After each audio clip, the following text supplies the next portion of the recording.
दुधामध्ये होणाऱ्या भेसळीवरून आता पडळकर आक्रमक झाल्याचं बघायला मिळत आहे। विधिमंडळाच्या परिसरामध्ये पडळकर यांनी भेसळीचं प्रात्यक्षिक दाखवलेलं आहे। महत्त्वाची अपडेट आपण बघू शकतोय।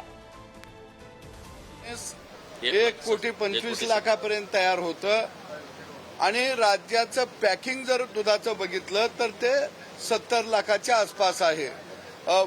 30 ते 40 लाख दूध हे बाय प्रोडक्टसाठी वापरलं जातं। राहिलेलं दूध जवळजवळ 40 लाख लिटर हे दूध पावडरीसाठी जातं।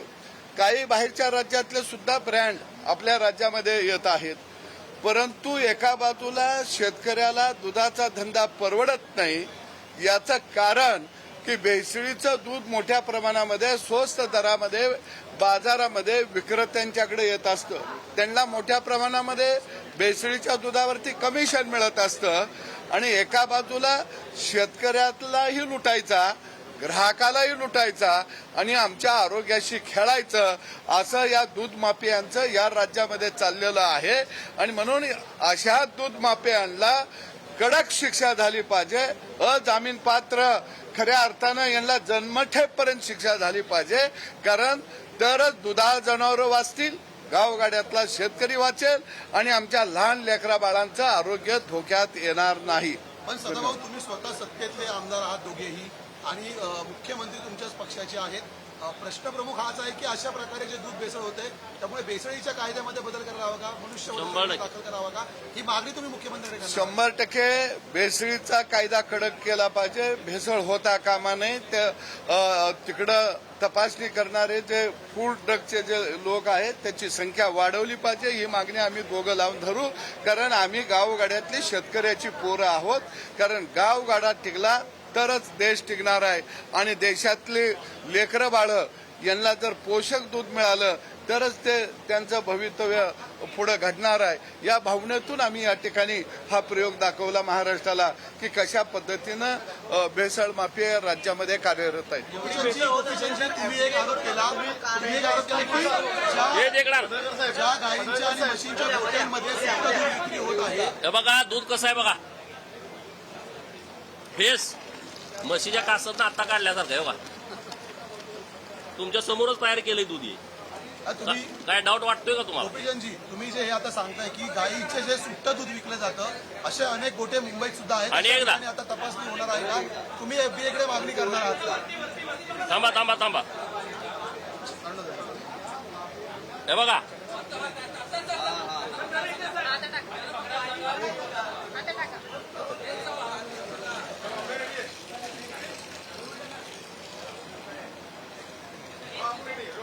गोपीचंदजी, तुम्ही FBI कडे आणि याची फॅट आणि SNF सेम लागतोय बरं का।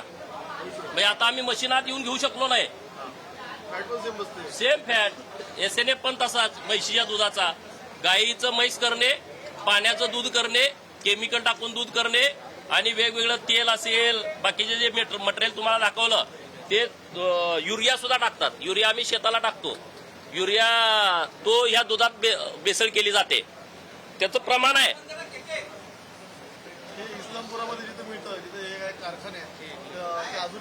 हे आम्हाला इस्लामपूरमध्ये मिळालंय, तिथं मोठी एक दूध डेअरी आहे मोठ्या पोडाऱ्याची। राजकारण म्हणून मी बोलत नाही, इकडं दिखावे खूप वेगळे आहेत, दिसायला एकदम भारी आम्ही अरे तुम्ही काय करताय? हे दूध संघवाले शेतकरी दुधात भेसळ करत नाही, कधी तर तांब्यावर पाणी टाकत असेल एवढंच, ते सुद्धा तिथं लगेच मशीनवरती दिसतं, तो भेसळ करत नाही।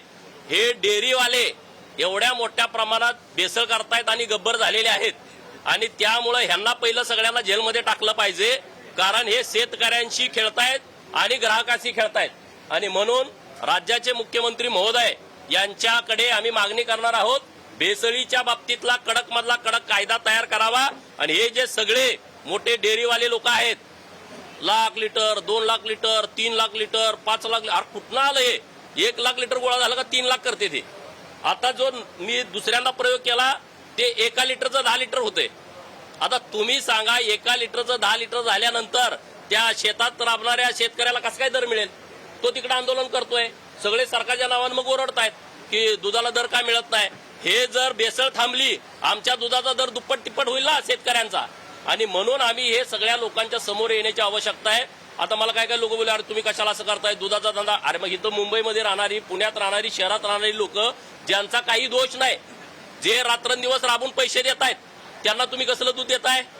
जे रानामध्ये राबते आमची बहीण, आमची आई, आणि तिथं दुधाच्या धारा काढायला तास 2-2 तास लागतात, दिवसभर चारा चारतेत, त्यांच्या दुधाला दर मिळत नाही.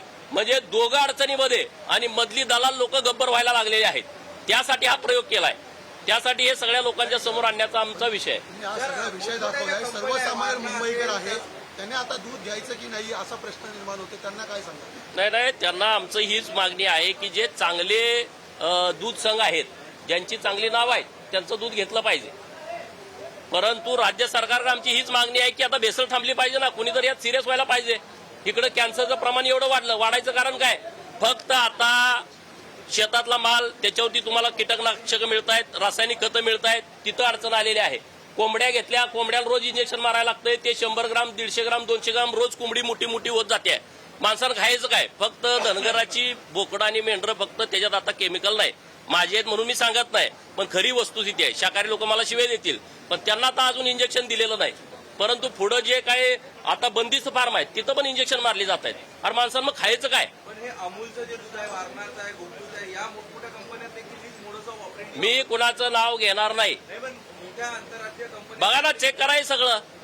चेक, हे असं जर दूध होत असलं तर तुम्ही सगळ्यांनी चेक करा. मी कुणाचं नाव घेणार नाही, माझं कुणाशी असं म्हणणं नाही, पण दुधात अशा पद्धतीची भेसळ सुरू आहे.